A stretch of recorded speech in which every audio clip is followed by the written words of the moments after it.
Hola, bienvenidos al quinto episodio de Mal Clima, hoy con noticias positivas sobre energía eólica marina. Panorama apuesta por las energías renovables.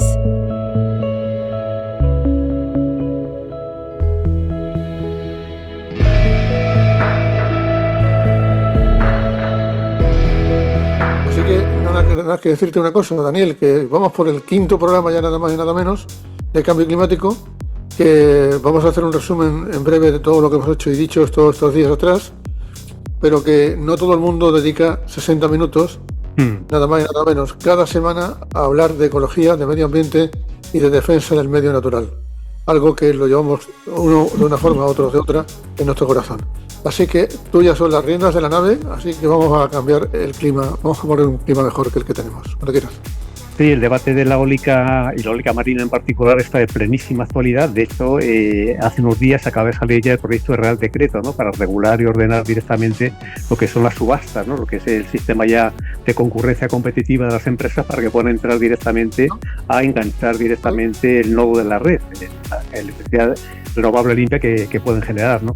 Ha estado prácticamente parada durante todos estos últimos años, fundamentalmente, no solamente por la falta de regulación, como dices, Pepe, sino también por el rechazo social, ¿no?, que han generado los poquitos proyectos de parque eólico marino que se han propuesto, ¿no? ¿Por qué? Pues porque entra en un terreno muy conflictivo, fundamentalmente con conflictos con la pesca. Los pescadores lo ven como un rival, en definitiva, con el que tienen que enfrentarse, también de muchos ecologistas y también de muchos sectores sociales. El proyecto, por ejemplo, Mar de Trafalgar en Barbate generó el rechazo de los 3 municipios costeros afectados, ¿no? Solamente los ecologistas fuimos los únicos que lo defendimos, ¿no?, Greenpeace y Ecologistas en Acción, ¿no? Entonces ahora la tecnología ha variado y ha aumentado, ha avanzado de una forma bárbara. De hecho, ya no hacen falta ir a la cercanía de la costa con instalaciones fijas, sino que ya hay una tecnología novedosa que se llama parques eólicos, energía eólica flotante, con lo cual te permite alejar de la costa, minimizas el impacto. Evidentemente sí encarecerá el proyecto, pues tú tienes que aumentar los cables, la asociación, los transportes, etcétera, pero evidentemente minimiza y reduce mucho esos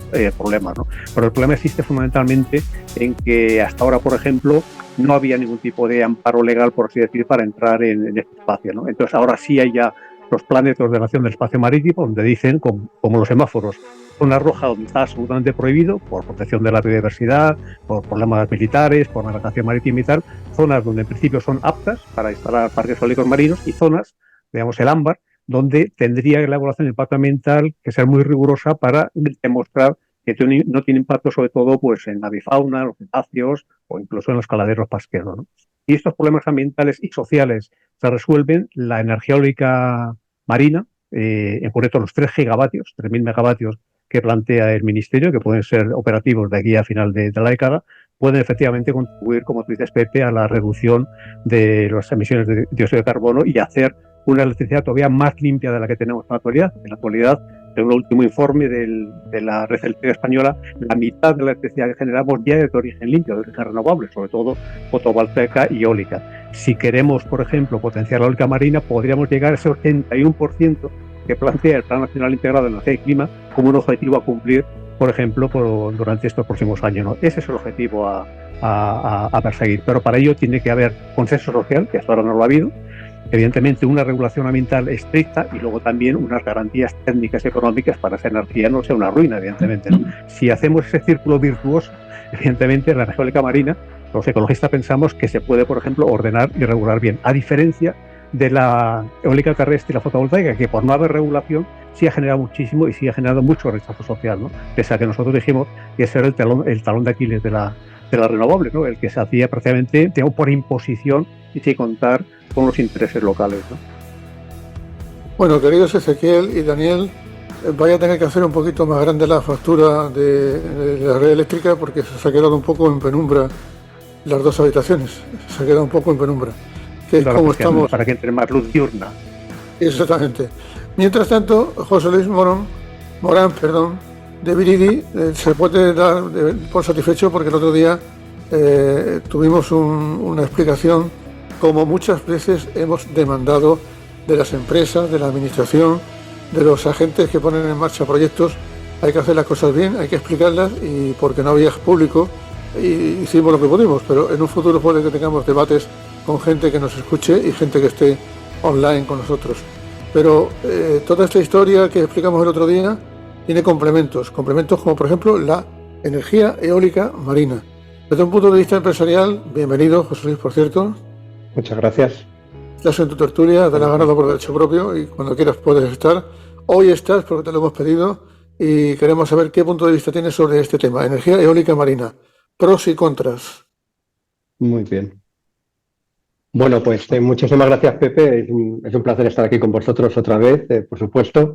Bueno, yo, aparte de, pues a nivel profesional, pues también tenemos en España, coordino un máster que estamos ya en la 7ª edición de energías renovables marinas, principalmente la eólica offshore. ¿Y por qué? Pues porque las principales empresas que se dedican a la eólica marina son empresas españolas. Lo que pasa es que hasta hace relativamente poco tiempo han tenido que ir fuera de España. Y precisamente por lo que decía David, la plataforma continental en España es más corta, entonces hasta hace poco toda la eólica offshore, que es como se llama la eólica marina, hacían falta profundidades de entre 40 y 50 metros y pues estaban en países del Mar del Norte. Desde hace ya pocos años se ha desarrollado la tecnología de eólica flotante. Si me permitís, voy a compartir un par de slides, porque yo creo que siempre es mucho mejor. A ver, ahí me tienes que dejar compartir, Pepe. Sí, enseguida. Siempre se me olvida, pero enseguida lo tienes directamente. Cuando quieras. Vale. ¿Vamos con una ficha? Todavía no me deja. Un momentito. No. Esto tiene su intríngulis, pero enseguida está arreglado.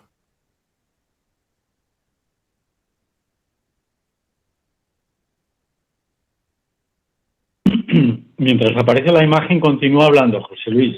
Sí, pues aquí lo podéis ver en la imagen. Es un resumen. Por un lado está la eólica onshore, que es la tradicional, la que vemos los aerogeneradores que vemos cuando vamos en la carretera. Y después los primeros aerogeneradores que se han montado, sobre todo, no se puede en España. ¿Por qué? Porque las profundidades de 50 metros se acaban muy pronto, ¿no? Entonces tendríamos que poner aerogeneradores demasiado cerca de la costa, con los problemas pues medioambientales y visuales que tiene, ¿no? Pero se inició pues con lo que llaman monopilotes, que son clavados en el fondo. Después se llegó a profundidades un poco mayores, de entre 20 y 80 metros, con esta estructura de trípode. Con esto primero, en el que había que llegar al fondo, no se podía hacer nada en España, por eso, porque habría que quedarse demasiado cerca. Pero desde hace unos años, y ya hay unos, no muchos, pero unos cuantos plantas en operación, se ha desarrollado la eólica flotante. La eólica flotante es que no hace falta, por supuesto se fondea, pero se pueden alcanzar profundidades mucho mayores, no hay que llegar hasta el fondo. Se pueden alcanzar profundidades teóricas de hasta 900 metros. Aquí veis un fotomontaje de lo que sería con monopilotes y cuando se acaba la plataforma continental, los tipos de enganche que hay. Hay distintas tecnologías, sobre todo hay 4 tecnologías de eólica flotante. Estos serían las tecnologías que hay de cuando no es flotante, cuando es fija, clavada al suelo, y por eso se llama onshore y offshore. La onshore es la que todos conocemos y la offshore es porque es fuera de la orilla, que es en el mar. Y aquí veis las 4 tecnologías que hay, aunque aquí se ven unos dibujitos. Cada plataforma de estas son unos cacharros inmensos, o sea, son cacharros que pesan muchas toneladas y que bueno, tienen grandes dimensiones, ¿no? Que hay que llevar en barcos especiales y a veces hasta a trozos, ¿no? Y después tienen distintos formas de sujeción al fondo, que bueno, no vamos a entrar en ellas, ¿no?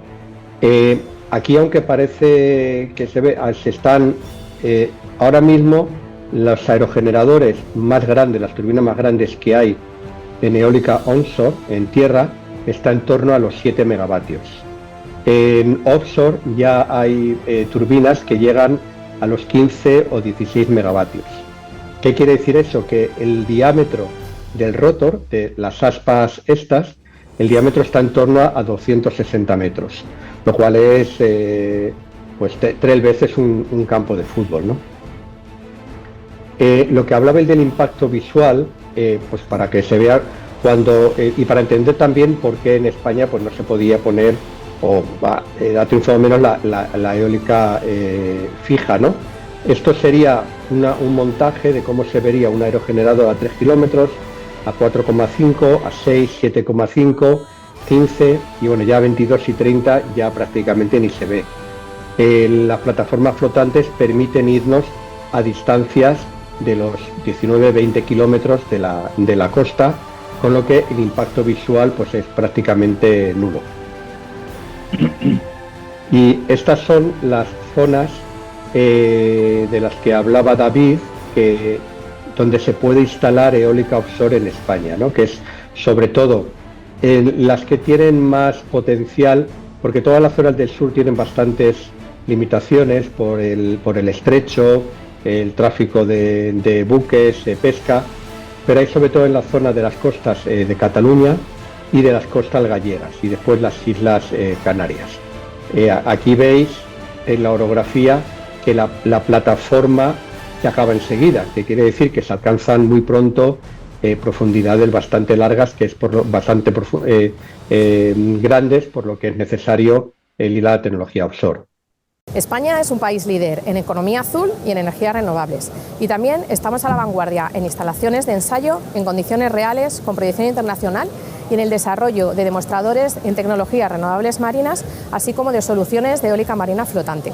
Y para potenciar el ecosistema de I+D+I en España y para aumentar las capacidades de nuestras plataformas experimentales en el mar, así como para ayudar a que los nuevos demostradores de tecnologías renovables marinas puedan ensayar en nuestras costas hasta alcanzar soluciones comerciales a nivel global, el programa Remarinas Demos ha adjudicado 147 millones de euros a 21 proyectos piloto que se van a desarrollar hasta el 2026. El tercer contertulio es Ezequiel, que no necesita presentación porque es un hombre ampliamente conocido, sobre todo en Andalucía, en Canal Sur. A propósito de Ezequiel, te viene un reportaje de Canal Sur cuando eras joven, porque cuando empezó Canal Sur, que tú fuiste de los pioneros precisamente, un reportaje el pasado sábado, ¿no? El reportero, sí. En los reporteros. Bueno, el tiempo va pasando, Adelante, sigue, Ezequiel. Sí, la pregunta que te hacemos, Ezequiel, es este panorama de la eólica marina. ¿Qué opinión tienes? Y sobre todo, ¿conseguiremos que las renovables jueguen un papel mucho más destacado en nuestra economía, en nuestra socioeconomía, en nuestra economía de las renovables en Andalucía? Respondiendo a lo último, sí, afirmativo. Claro que va a tener un papel fundamental, tanto la eólica, que ya lo está teniendo, la terrestre, como la marina. Bueno, tormenta de ideas después de escuchar a Daniel y sobre todo a José Luis, ¿no? Porque, veréis, en los años 2008, 2009, a mí me llamaron de aquí, de Sevilla, 2 ingenieros, y me presentaron una maqueta en su estudio que contenía un proyecto para instalar, que lo ha mencionado antes ya, creo, Daniel, en Barbate, en la costa de Barbate, a 14 kilómetros de la costa, un proyecto de molinos de molinos de eólica marina. Bien, a mí me pareció genial aquello, y efectivamente, como ha reseñado Daniel, aquello contó con la oposición de pescadores, alcaldes y en menor medida ecologistas, curiosamente. Bueno, yo lo que vi y lo que me mostraron estos ingenieros es que el impacto visual, como acaba ahora de José Luis de mostrar muy bien en esa magnífica exposición divulgativa, que se ha entendido muy bien, es que a 14-15 kilómetros el impacto visual, según me dijeron a mí, era como el de una cerilla en el horizonte. Y efectivamente yo entendí en aquel momento que aquello no representaba impacto. ¿Por qué? Porque había una plataforma a 14 kilómetros de la costa en la que se podía anclar a esas distancias permisibles de hasta 50 metros, anclar allí los molinos.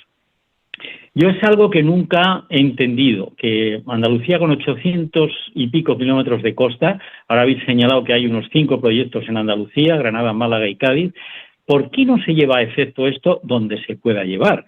Claro, si te metes en el estrecho y hay 100 y 200 metros de profundidad, pues como ha especificado ya José Luis, la cosa se complica. Pero yo creo que es que sí o sí tenemos que ir a eso. Una observación, Pepe, que lo has dicho tú de entrada, ¿no? Yo me quedo con cambio climático en vez de con emergencia climática. Bueno, yo creo que son complementarios los dos conceptos. Cambio climático es lo que es lo que tenemos ahí delante, es lo que tenemos delante de las narices ya y que estamos viendo su actuación. Y emergencia climática es, por ejemplo, el título del libro que yo saqué en 2020, SOS, Emergencia Climática, el futuro de la humanidad en peligro. Lo que quería yo y lo que pretenden los que utilizan el término emergencia es que dentro de que ya tenemos aquí el cambio climático, oiga, estamos en emergencia climática. Es decir, estamos ya en situación de buscar soluciones. Bien, dicho eso, uno, respondiendo, hay que acelerar en la medida de lo posible y también Daniel lo estaba diciendo, ¿no? En diciembre de 2021 el Ministerio de Transición Ecológica señala ya una hoja de ruta para el desarrollo de la eólica marina y energías del mar, que también no hay que perder de vista este otro tipo de aprovechamiento de la energía de las olas. Bien, según esto, para 2030 podríamos tener entre 1 y 3 gigavatios. Para la gente que nos esté escuchando y que no entienda bien, digamos que el gigavatio son 1.000 millones de vatios de potencia, mientras que el megavatio, que es menor, es 1 millón de vatios. Pero fijaros que el gigavatio, la GW, son 1.000 millones de vatios. Pues bien, vuelvo. La hoja de ruta del Ministerio es que en 2030 podamos producir entre 1 y 3 gigavatios de eólica marina flotante y hasta 60 megavatios, que recordemos, hablábamos de 1 millón de vatios, el megavatio, de eólicas del mar. Voy a contar una anécdota, si me permitís, Pepe, al hilo de esto. En 2008, no una anécdota, eso fue una realidad.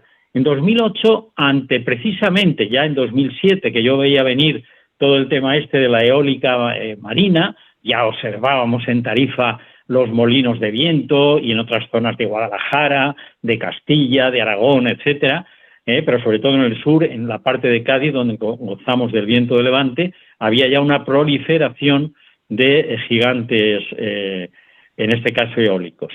Pues bien, en 2008 planteé y nos fuimos, le plantamos a la dirección de la RTVA y nos fuimos en una expedición a Dinamarca y Groenlandia. Objetivo, mostrar cómo en Dinamarca era en aquel momento el primer país en energías renovables, qué estaba pasando allí y cómo podíamos nosotros tratar de emular o reproducir lo que estaban haciendo los daneses. Bien, lo que vi fue asombroso. Si habéis visitado Dinamarca, en Copenhague, en el entorno de Copenhague, en el momento que te metes en las carreteras costeras, aparecen ya los molinos de eólicos marinos situados a unos cuantos kilómetros, a distancias cortas, porque tú desde la costa estás viendo el efecto visual grande, como nos ponía José Luis en las diapositivas, ¿no? Esto por un lado. En aquel momento yo entrevisté a Eddie ¿cómo era? Edegaard. Edegaard era entonces la ministra de Medio Ambiente danesa, que luego llegó a ser comisaria de Medio Ambiente europeo. Connie Edegaard. Bueno, pues Connie me dijo que en aquel momento, 2008, estaba ya 1/3 de la población de Copenhague, entraba y salía en la ciudad en bicicleta, y que sus objetivos eran ampliar la eólica marina y la eólica terrestre para 2030, me estaba hablando ya de entre un 30 y un 40% de energías renovables. Bien, en Dinamarca hay, a unos 15 kilómetros de Copenhague, en el Mar del Norte, hay una isla, se llama Sanso, y es autosuficiente. ¿Con qué? Pues con placas fotovoltaicas, con molinos eólicos de tierra y con molinos eólicos marinos. Con eso y con el desarrollo de la agricultura ecológica y huertos ecológicos y demás, y también la biomasa, prácticamente la isla es autosuficiente. Bien, esta experiencia la trajimos aquí porque yo entendía que deberíamos a toda costa mostrar a los andaluces el potencial que se estaba desarrollando allí. Perdonad que voy a rechazar una llamada que tengo aquí. Ya está. el potencial que se estaba desarrollando en Dinamarca. Con esto quiero decir que vamos muy atrasados. A mí a estas alturas me sigue sorprendiendo que España, con la riqueza solar que tiene, todavía nos meta la mano Alemania, por ejemplo, ¿no?, en producción fotovoltaica, ¿no? Y lo dejo ahí de momento, ¿no? Pero quiero decir que ya en 2008, recordar, estamos hablando de hace 15 años, 16 años, la preocupación que yo tenía por ver qué iba a ser el futuro de las renovables en España me llevó a ir a Dinamarca y a Groenlandia para mostrar todos los avances que se estaban dando en el país nórdico. Muy interesante. ¿Alguna observación? Yo creo, solo para apoyar lo que dice Ezequiel, que sí que es verdad y quizá en Dinamarca fueron un poco más ambiciosos al poner aerogeneradores más cerca, pero ahora sí que yo creo que es la oportunidad de España, porque con la eólica flotante permite matar dos pájaros de un tiro, permite potenciar el desarrollo de la eólica sin tener que interferir en hacerlo en tierra, y además el permitir hacerlo sin hacer contaminar pues mucha preocupación de gente, que es decir, oye, el turismo, pues no poner un aerogenerador enfrente de Benidorm, ¿no? Porque diga, oye, pues puede afectar, pero se pueden compaginar ambas cosas hoy en día. O sea que la tecnología, nosotros en el máster que coordino, que lo que decía, estamos en la 6ª edición, las primeras 2 ediciones, la eólica flotante era testimonial, pero según en pocos años ya ha pasado a ser un buen peso del contenido del máster, gracias a que la tecnología se ha desarrollado, ¿no? Conferencia mundial. Dragados también ha hecho plataformas. En Ferrol, en Navantia, han hecho también lo que son los jackets, que son las plataformas fijas. O sea que el sector de las renovables marinas en España también puede crear mucho empleo a nivel local para reforzar a los astilleros, ¿no? Aparte, tecnológicamente, que no hay que olvidar lo que decía, de los tecnólogos más importantes del sector naval, aunque no haya parques eólicos offshore en España ahora, pero son casi todas empresas españolas, tanto tecnólogos como empresas desarrolladoras. Bastante de los alumnos que han pasado por el máster, pues ahora están trabajando en Escocia, en Irlanda, en Alemania, pues yendo con Scottish Power, con otras empresas. Entonces, toda esa formación, porque no hay una formación y es la forma de conseguir que se quede la tecnología en España, es lo que estamos intentando una formación reglada para que precisamente tener los ingenieros cualificados en España para que puedan hacer productos en España y exportarlos a nivel mundial, ¿no? Luego es una tecnología, porque, y perdonad un momentito solo, por ejemplo, en el sector eólico, la eólica terrestre ya se considera una tecnología madura, madura con lo que entras perfectamente en competencia con China, con India, porque ya no tiene problemas, bueno, tiene menos problemas técnicos.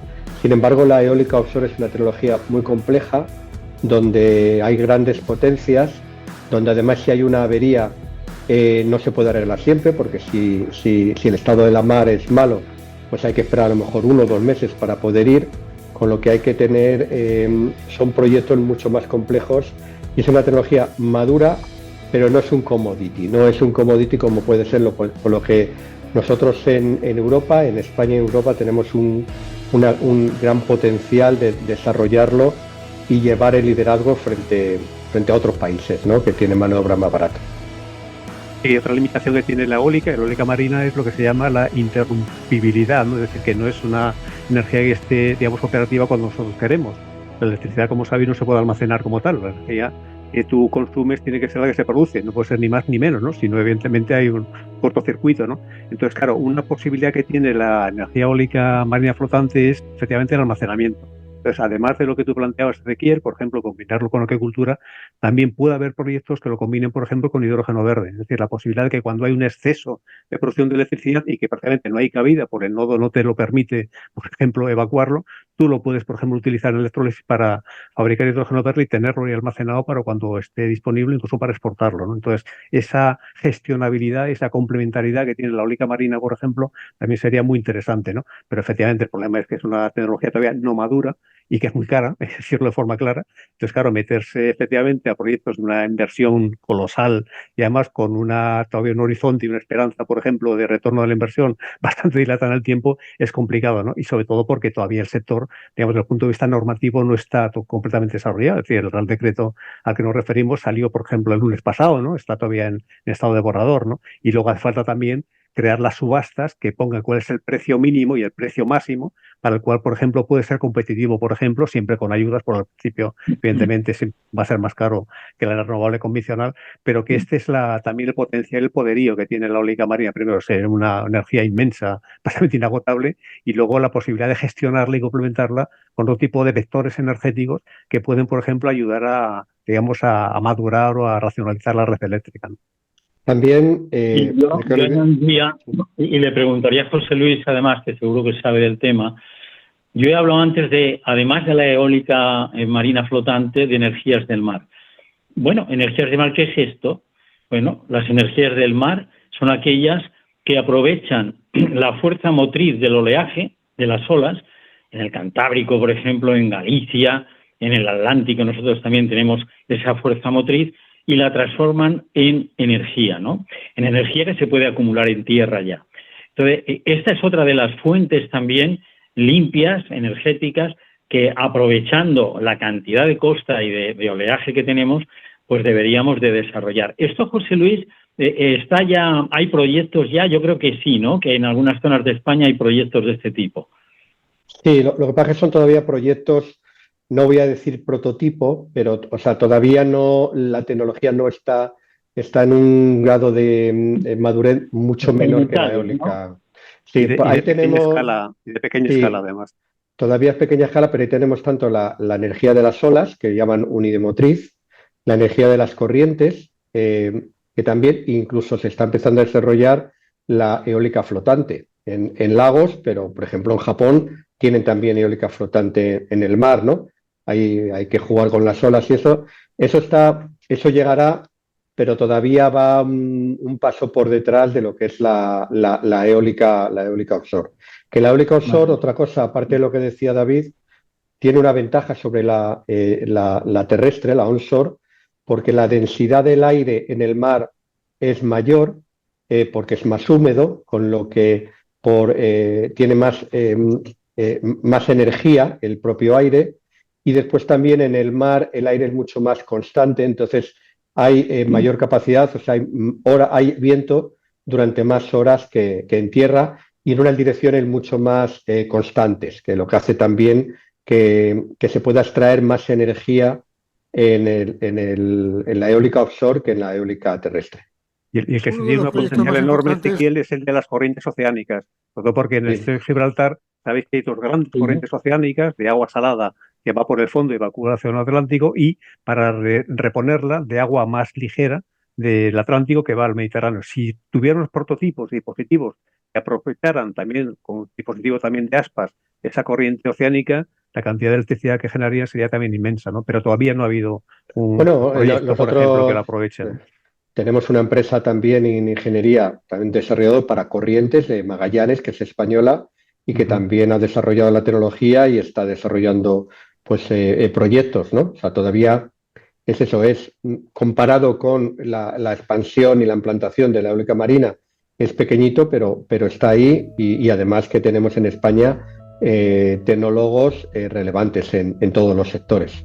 Bueno, tenemos una noticia que ocurrió hace 4 años, 5 años ya prácticamente, y que es la mejor forma de explicar el poderío, por decirlo de alguna forma, que tenemos a la hora de la construcción de parques eólicos marinos.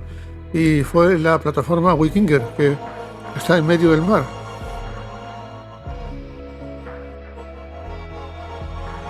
La subestación la hicieron en Puerto Real. Sí, aquí en Astilleros.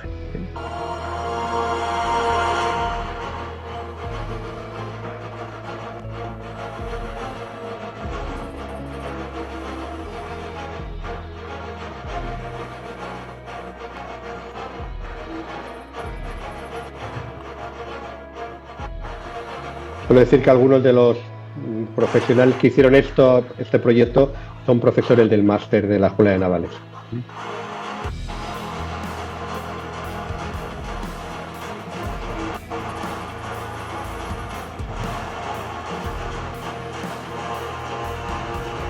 Ese es el astillero de Navantia en Ferrol, donde se hicieron algunos jackets de la estructura de fijación.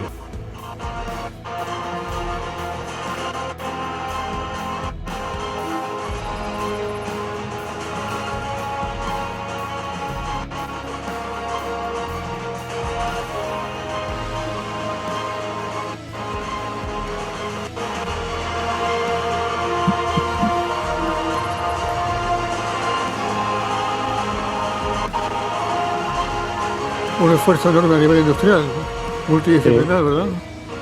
Y ya ves ahí los volúmenes de los que estamos hablando, que son...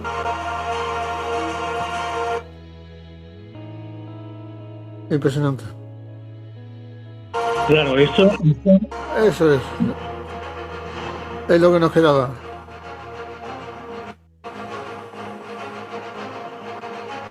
Esa la estuve yo viendo, pero como es confidencial no me dejaron hacer fotos.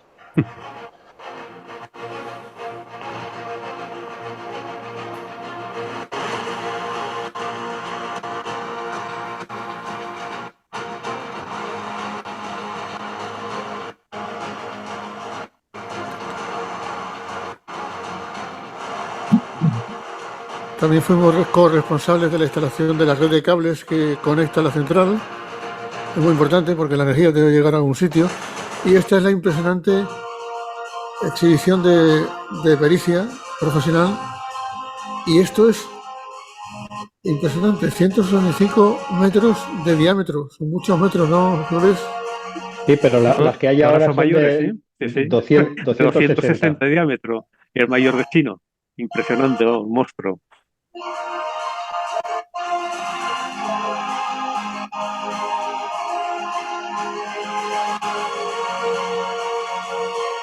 Se generaron 2.000 puestos de trabajo en la construcción de la plataforma. Y es un elemento que es orgullo de Iberdrola. Energía para 350.000 hogares germanos. Wikinger se llama. ¿Veremos alguna Wikinger algún día aquí en nuestra península, querido José Luis? Seguro. Eso, seguro, ¿verdad? Sí, no así mejor, porque será flotante y más con tecnología más moderna, pero eso convencido.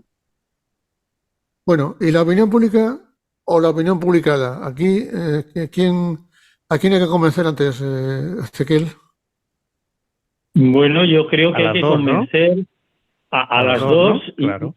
y me salgo además de las dos. Hay que convencer a las administraciones del potencial que tiene. A mí una de las cosas que me ha llamado la atención entre lo que ha dicho José Luis y lo que estamos viendo es que no debemos dejar una vez más que el talento que creamos aquí y que producimos aquí, ingenieros, gente experta en todas estas tecnologías, se nos vayan fuera, ¿no? Porque, como decía José Luis, algunos de los alumnos que él ha tenido en estos máster ahora están en Holanda o están en Dinamarca o están en Alemania, ¿no?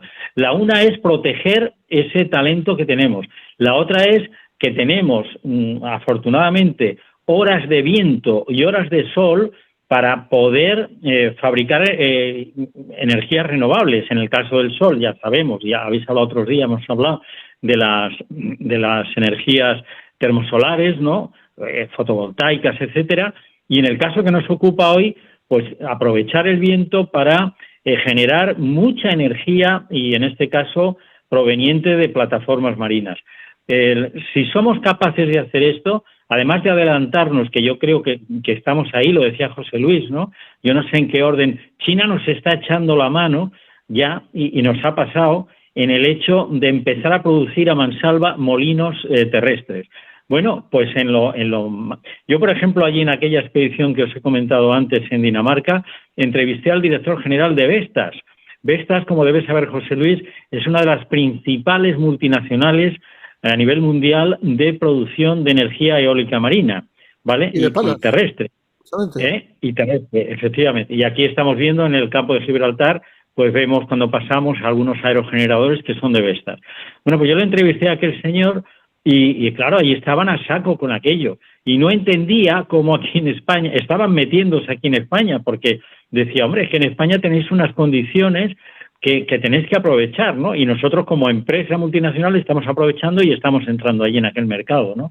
Entonces todo esto, a mi modo de ver, decías tú, opinión pública y opinión publicada. Hay que tener informadas a ambas, a las administraciones, y presionar en Bruselas, que yo creo que tiene que haber ayudas suficientes para proteger e impulsar este sector estratégico ante lo que tenemos ya encima aquí, que es el cambio climático, ¿no?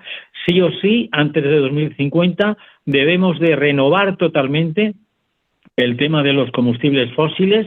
Menos mal que ahora en Abu Dhabi, en la última COP mundial, se ha conseguido por fin que lleguen los países, casi 200, a un acuerdo en el cual para 2050 se acabará o acabaremos con los combustibles fósiles. Esperemos que eso sea así, ¿no? Y que las renovables, las energías verdes, ocupen ese espacio que ahora ocupa todo este tipo de energía sucia. Hombre, Ezequiel, como sabe, la geopolítica, la geoeconomía me gusta mucho y espero que no seamos fósiles los que estamos aquí. No seamos fósiles porque hayan acabado con una guerra mundial. Y deberíamos librar una guerra por las renovables, por la energía y por la alegría, pero no por lo que estamos viviendo en este instante.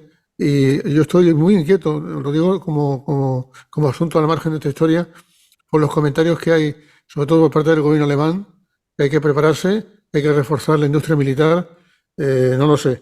Yo quisiera hacer un experimento. Como sabéis, en este podcast pues andamos con experiencia con inteligencia humana, pero en el día a día yo me veo en la necesidad de contar con la inteligencia artificial. Entonces, Gemini, antes era Bard, que era la inteligencia de Google, en teoría era la más potente, pero no la más eficaz, está otorgando respuestas sumamente curiosas a la pregunta de, si queréis que la haga, a la pregunta de ¿qué importancia tendrá la energía eólica marina en un futuro en España? ¿Qué nos puede decir? Y le voy a decir que me diga algunos proyectos y algunas ideas. ¿Les parece? ¿Experimentamos? ¿Qué importancia tendrá la energía eólica marina en la economía española en los próximos años? ¿Y cuál es tu punto de vista sobre lo que debemos hacer en este instante? Cuando quieras.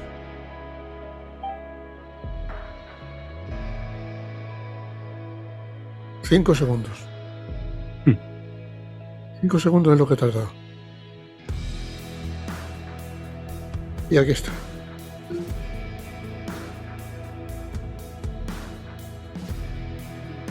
De la energía eólica marina en la economía española. La energía eólica marina tiene un enorme potencial para la economía española en los próximos años. Se estima que podría generar hasta 30 gigavatios de electricidad en 2030, lo que representaría el 20% del consumo energético total del país. Beneficios económicos. Creación de empleo. Se espera que la industria eólica marina genere más de 60.000 empleos en España en los próximos años. Desarrollo industrial. La construcción de parques eólicos marinos impulsará la industria naval, la fabricación de componentes y la ingeniería. Independencia energética. Reducirá la dependencia de España de los combustibles fósiles importados. Inversión extranjera. Atraerá inversiones extranjeras a España. Mi punto de vista, es crucial que España aproveche esta oportunidad para desarrollar la energía eólica marina. Para ello, se deben tomar las siguientes medidas. Acelerar la tramitación administrativa para la instalación de parques eólicos marinos. Invertir en investigación e innovación para mejorar la eficiencia de la tecnología eólica marina. Formar a profesionales en el sector de la energía eólica marina. Promover la colaboración público-privada para desarrollar proyectos eólicos marinos. España tiene un gran potencial para convertirse en un líder en energía eólica marina. Más claro, agua, ¿no, Daniel? Sí, he hecho un buen resumen del estado de la cuestión. Ha estado hecho en 5 minutos. Y... Fantástico, Pepe, por comentar algo de lo que tú has anunciado de Alemania y tal. Oye, es que Putin en las últimas horas ha dicho que si, tal como Macron proponía, enviar tropas a Ucrania para luchar contra Rusia, El Putin se ha descolgado diciendo que tiene el armamento nuclear y que esto acabaría con la civilización. O sea que tus temores son fundados. Esperemos que no vayamos por allí y vayamos por lo que estamos aquí hablando, ¿no? Que es mejorar el panorama para que la civilización de los años 50 de este siglo XXI puedan vivir en paz, ¿no? No en guerra.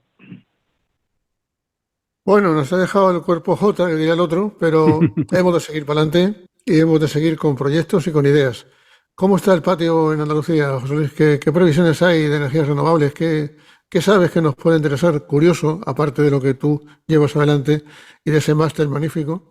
¿Qué noticias hay novedosas sobre energías renovables?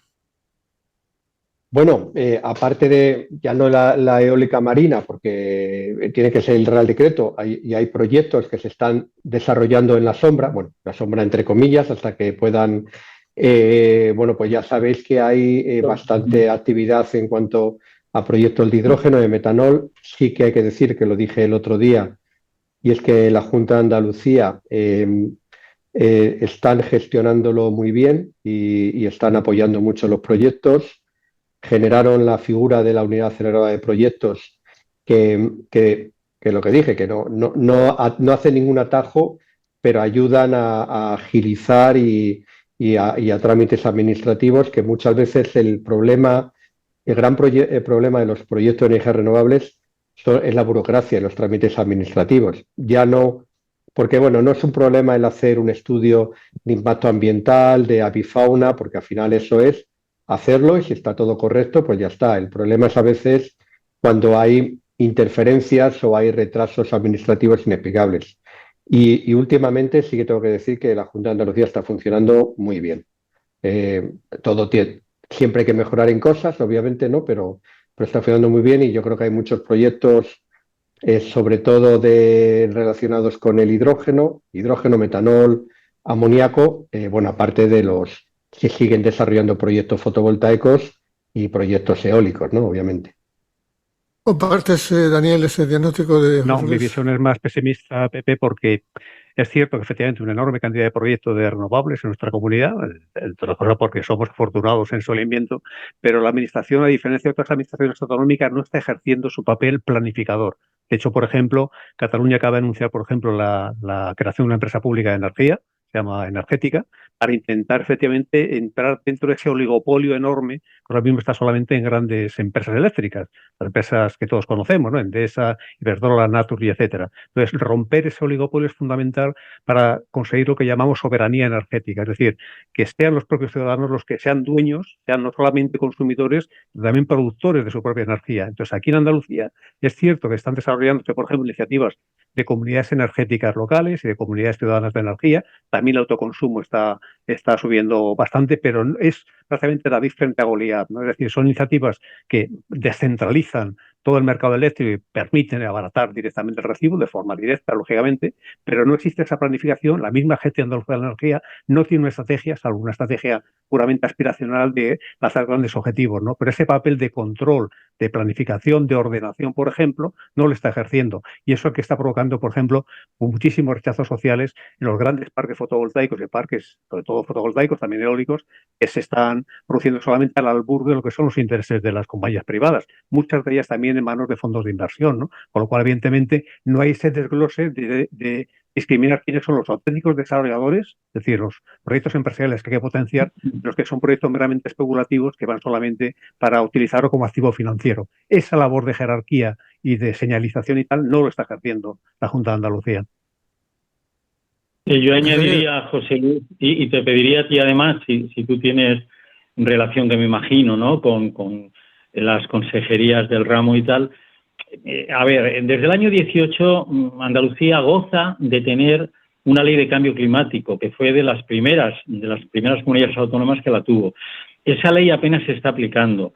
Por ejemplo, mientras que España, en su momento, decretó la emergencia climática como país, como Estado, Andalucía no lo ha hecho, ¿no? Son pequeños signos, pero que si tú le envías a la ciudadanía, y hablamos de opinión pública y publicada, estos mensajes de, pues, Andalucía ha declarado la emergencia climática, pues sin duda es un paso adelante en decir, oiga, estamos aquí efectivamente para luchar contra esto y apoyar las energías verdes. Entonces, posiblemente lo que dices tú, ¿no?, de que la Junta de Andalucía está apostando y tal, pero yo creo que las personas que tengáis la posibilidad de estar en reuniones con la Administración, deberéis de hacerles ver que hay que dar pasos más importantes, porque es que nos estamos jugando el futuro no del planeta, como sabéis todos, ¿no? El planeta va a seguir. El futuro de la humanidad, ¿no? Porque las cosas que estamos viendo, el derretimiento de los glaciares que está afectando ya o puede afectar de inmediato a la corriente del Golfo, ¿no?, al Gulf Stream, y eso puede cambiar totalmente, drásticamente las condiciones de vida, ¿no?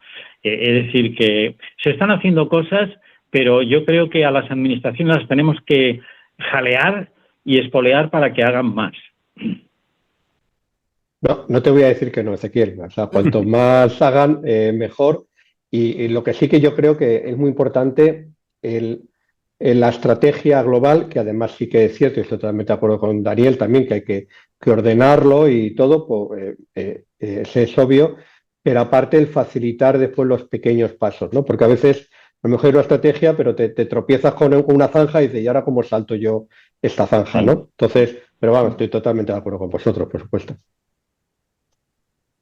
Bueno, pues estaba buscando algo con lo que despedirnos y podemos hacerlo, pero mientras me parece que sería interesante que cada uno de vosotros pusiera un punto y aparte, no, sino un punto y seguido, porque seguiremos con otros temas, y me gustaría que hablarais un poco al respecto y que le dejarais algún mensaje a la gente que sí está preocupada por su puesto de trabajo, por su día a día, por la calidad del medio ambiente, y porque cada día, esto es un tema muy importante, salud y medio ambiente. Salud y medio ambiente. Se ha creado un observatorio para la salud en relación con el clima en el Ministerio de Sanidad. Un hecho muy importante que vamos a tratar de abordar seguramente. Pero cada día muere más gente a causa del clima. Y esto es algo que no queremos ver, Daniel, pero ocurre. Iniciativa fantástica la de crear este organismo, ¿no?, de los observatorios de salud y cambio climático, que efectivamente hacía falta, ¿no?, para intentar sobre todo coordinar administraciones e intentar también implicar a la ciudadanía. Si os acordáis, hace unos poquitos años se creó la Asamblea Ciudadana de Cambio Climático a nivel estatal. Fue una iniciativa de participación ciudadana magnífica. Hicieron una serie de recomendaciones, de 100 y pico recomendaciones, porque no eran de obligado cumplimiento, a diferencia de la Asamblea Francesa, que sí era de obligado cumplimiento. Otra cosa es que Macron les haga caso o no, pero en este caso eran orientaciones magníficas, muy radicales, muchas de ellas, con un apoyo y un asesoramiento técnico-científico importantísimo también, y hasta el punto de que muchos de ellos han continuado directamente reuniéndose, ¿no? Sin embargo, fijaros que ese documento, que está en la web, se puede consultar, ha quedado en saco roto, es decir, muy poquita gente lo conoce y sobre todo no ha servido, como decía Ezequiel, para agitar conciencias dentro de los tomadores de decisión, que son en definitiva las administraciones, tanto a nivel local, que es importantísimo lo que hagan los ayuntamientos, los planes locales de cambio climático, por ejemplo, que son obligatorios por ley en Andalucía, manifiestamente están sin hacer, por poquitas excepciones, lo que hagan las comunidades autónomas y lo que haga el Estado, ¿no? Entonces, si no hay esa presión ciudadana, es muy difícil, por ejemplo, que salgamos de este atolladero climático y atolladero social, ¿no? Es decir, las administraciones, evidentemente, son los que van a tomar las decisiones, pero ellas mismas solas, si no hay esa presión y ese empoderamiento social, por decirlo así, esa toma de conciencia por parte de la ciudadanía organizada, desde luego no avanzamos. Yo acudiría para finalizar al Mahatma Gandhi, ¿no? A propósito, además, de las tractoradas que estamos viendo estos días, en estas semanas casi ya, ¿no?, en España, ¿no? La alimentación es estratégico, es un sector estratégico para el futuro de la humanidad, y es lo que está en juego ahora y es lo que están pidiendo. Muchas de las reivindicaciones que hacen los agricultores y ganaderos son muy justas, y yo lo que no estoy muy de acuerdo es cómo se está manipulando y cómo se están metiendo ahí sectores que no son precisamente los que todos los días se levantan a las 5 de la mañana para ir al campo y producir alimentos, ¿no? Bien, decía Mahatma Gandhi que la Tierra tiene, y tenemos, la humanidad, los recursos suficientes para alimentar a toda la humanidad. En estos momentos somos más de 8.000 millones de almas, ¿no? Pero lo que no tiene la humanidad es los recursos para parar la codicia y la avaricia de unos cuantos, ¿no? En ese reparto de la riqueza, en esa generosidad de ir viendo equilibrios, ¿no?, porque estamos en el mejor de los mundos, ¿no?, en Europa, pero fijaros los países subdesarrollados, ¿no? Lo que está pasando allí. La gente muere de hambre por no acudir a las imágenes que ya nos parece una película de ciencia ficción cada vez que vemos que mueren 200 palestinos cada día, ¿no? Es decir, estos desastres a que nos lleva el barbarismo, ¿no? La incivilización, nada de civilización. Pues contra eso lo que hay que hacer es, personas como nosotros y otras muchas personas, ¿no?, que están por la labor, pues trabajar para que efectivamente en 2050 el horizonte sea más amable, más habitable la Tierra y que podamos empezar a frenar estas consecuencias y mitigar los efectos del cambio climático. José Luis, ¿algún comentario?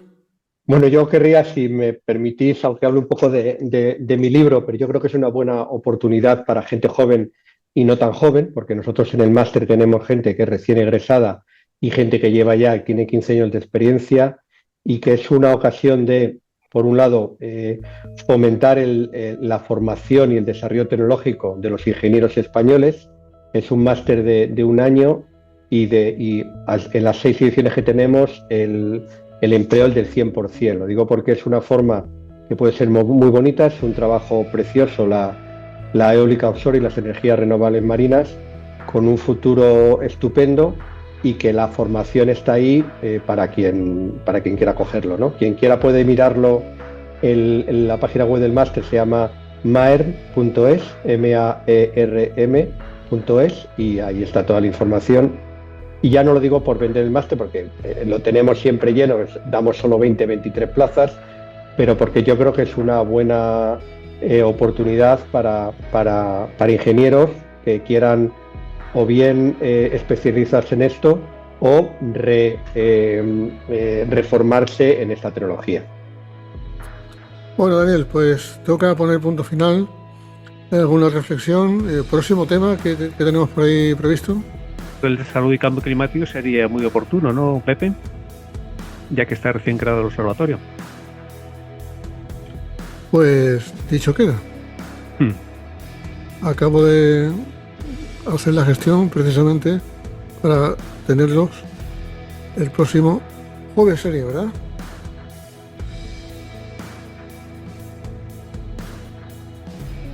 Ahí lo tenemos. Pues nada más, muchas gracias a todos y espero que la salud esté por encima de todo. ONU Cambio Climático tiene una página, las Naciones Unidas, muy interesante, que yo creo que podríamos recomendar para que aquellos que quieran satisfacer sus dudas sobre la situación que vive el planeta las van a ver satisfechas plenamente. Nada más, querido Daniel, José Luis, Ezequiel, muchas gracias. Un saludo a todos y encantado de compartir. Gracias a vosotros. Gracias.